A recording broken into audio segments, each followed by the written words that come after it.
Bonjour à toutes et à tous. Je m'appelle Yannick Dibold et je suis enseignant de latin au lycée-collège des Creusets. D'ici quelques semaines, vous allez faire un choix d'option pour votre première année au collège, que ce soit au lycée-collège de la Planta ou au lycée-collège des Creusets. Vous avez le choix entre l'italien et le latin. Dans la vidéo de présentation du collège, vous avez entendu notre recteur, M. Christian Vicky, vous parler de ce choix. Avec les collègues enseignants de latin, nous voulions vous donner quelques détails supplémentaires sur cette branche. Voici donc quelques informations sur le programme de latin et sur ce que ce choix peut vous apporter. Vous avez choisi de venir au collège, mais au fond, vous ne choisissez pas vraiment les branches que vous allez étudier. Tous, vous aurez de l'allemand, de l'économie, de l'histoire, des sciences, des arts, du sport, etc. Mais pour quelques heures par semaine, en première année, vous avez la possibilité de choisir ce que vous allez faire. Si ces deux branches, italien et latin, vous sont proposées, c'est parce qu'elles ont toutes deux quelque chose à vous apporter. Quelque chose d'intéressant, quelque chose d'important, quelque chose d'utile. Je suis là pour vous parler du latin, mais je trouve important de vous assurer que mon but n'est pas de dire notre branche est meilleure que l'autre. Les enseignants d'italien sont des collègues, des amis, et je suis persuadé qu'ils vous feront découvrir et apprécier cette langue. Les raisons de faire d'italien sont nombreuses et elles sont assez évidentes.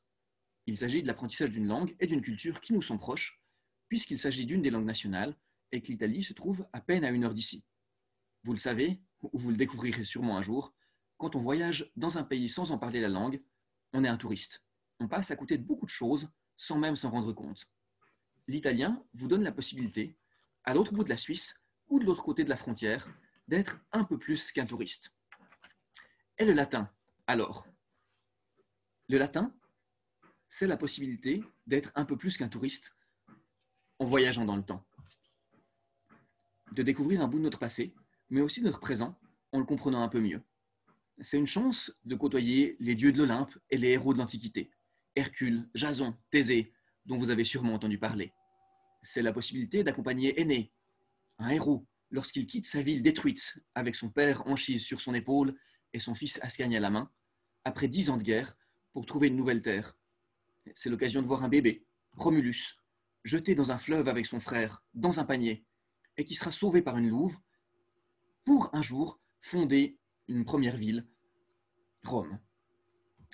C'est l'occasion de découvrir cette petite ville, ce petit village sur cette colline, et qui deviendront un jour une ville extraordinaire, au cœur du monde civilisé, avec des constructions fabuleuses, des bâtiments incroyables et des merveilles que l'on admire encore aujourd'hui. C'est les personnages importants de l'histoire, Jules César, Cicéron, Néron, mais aussi et surtout les personnages de la vie quotidienne. Comment c'était être une femme, un enfant ou un esclave dans l'Antiquité? Et qu'est-ce qu'ils mangeaient? Comment ils s'habillaient? Le latin, avec le grec ancien, c'est le berceau de notre civilisation, de notre culture, de beaucoup de nos histoires, mais aussi de notre langue et de notre littérature.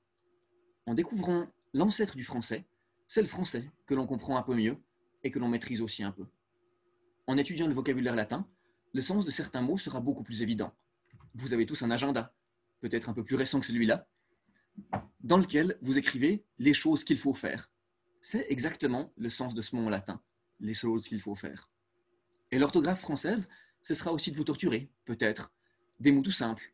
Par exemple, porc, qui vient de porcus, et porc, qui vient de portus. Mais aussi des règles de grammaire ou de conjugaison qui vous semblent encore mystérieuses. Les Romains, c'étaient des explorateurs.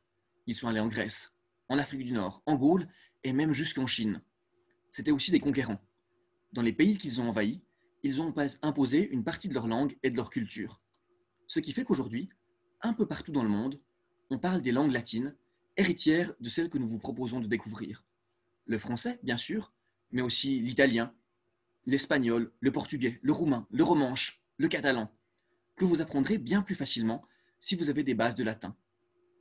Et le latin, c'est aussi notre histoire proche, notre histoire à nous. La ville d'Octudure, Martigny la Romaine, dont nous visitons les secrets en 2e année, ou les archives valaisannes à Sion, à la médiathèque, dont beaucoup sont en latin, que nous découvrons en 1re année. Le choix que vous allez faire pour l'instant, c'est juste pour votre 1re année de latin, ou de collège. Après, vous verrez bien. Certains trouveront leur bonheur dans les sciences, les langues modernes, les arts, l'économie, le droit. Peut-être que certains auront découvert quelque chose en latin et décideront de continuer pour 4 ans de plus, pour creuser un peu plus en détail l'histoire, la mythologie, la langue, la littérature, pour nous accompagner en voyage à Rome, pour voir tout ça en vrai. Peut-être que certains feront du grec, à la découverte d'une culture encore plus ancienne et tout aussi fascinante. Mais ça, c'est pour plus tard. Pour l'instant, vous avez juste cette belle possibilité, pendant une année, de découvrir cette langue et cette culture. Quoi que vous choisissiez, j'espère que vous vous plairez dans nos collèges sédunois. À bientôt.